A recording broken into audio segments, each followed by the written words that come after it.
मंच पर खड़े ये दो व्यक्ति को तो आप अच्छी तरह से जानते होंगे और इस पोडियम पर खड़े हो ये कोई आम बहस नहीं बल्कि अमेरिका के राष्ट्रपति चुनाव के लिए हुए डिबेट के लिए आमने सामने हुए हैं।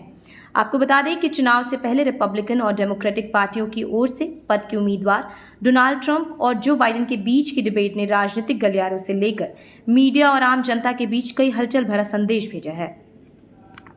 अमेरिका में इस साल 5 नवंबर को राष्ट्रपति चुनाव होने जा रहे हैं। चुनाव से पहले रिपब्लिकन और डेमोक्रेटिक पार्टियों की ओर से पद के उम्मीदवार डोनाल्ड ट्रंप और जो बाइडेन के बीच 27 जून को पहली लाइव डिबेट हुई।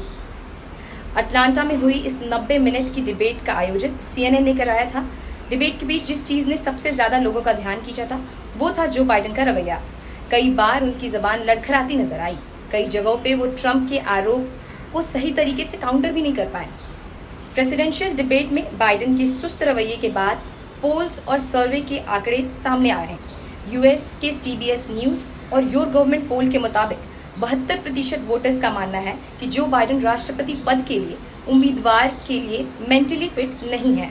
सर्वे में जो दूसरी अहम बात सामने आई वो है कि 45% डेमोक्रेटिक वोटर्स को लगता है कि जो बाइडेन को ये पद किसी दूसरे उम्मीदवार के लिए छोड़ देना चाहिए।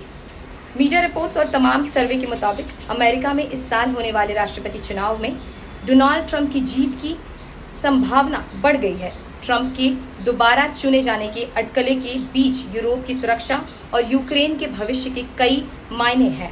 एक पोलिश समाचार वेबसाइट ने लिखा है कि ट्रंप ने एक बार फिर साबित कर दिया है कि उनकी संभवित जीत नाटो, यूक्रेन, पोलैंड के लिए बुरी खबर है। दरअसल कई यूरोपियन को लगता है कि अमेरिका के साथ मजबूत संबंध जरूरी है।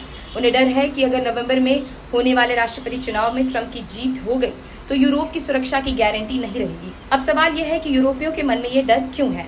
वो इसलिए क्योंकि ट्रंप ने डिबेट में साफ साफ कहा है कि वो अपने कार्यकाल में रूस यूक्रेन युद्ध को समाप्त कर देंगे और अगर ऐसा होता है तो इससे यूक्रेन की तुलना में नाटो की हार के तौर पर देखा जा सकता है। जाहिर है कि ट्रंप पहले भी अपने संबोधन में ऐसा कहते आए हैं। चलते चलते आपको बता दें कि जो बाइडेन और डोनाल्ड ट्रंप की दूसरी डिबेट के लिए भी राजी हो गए हैं। वो 10 सितंबर को ये डिबेट होनी है जिसे ABC मीडिया नेटवर्क होस्ट करेगा। ऐसे तमाम अपडेट्स के लिए जुड़े रहिए हमारे साथ। बहुत बहुत शुक्रिया।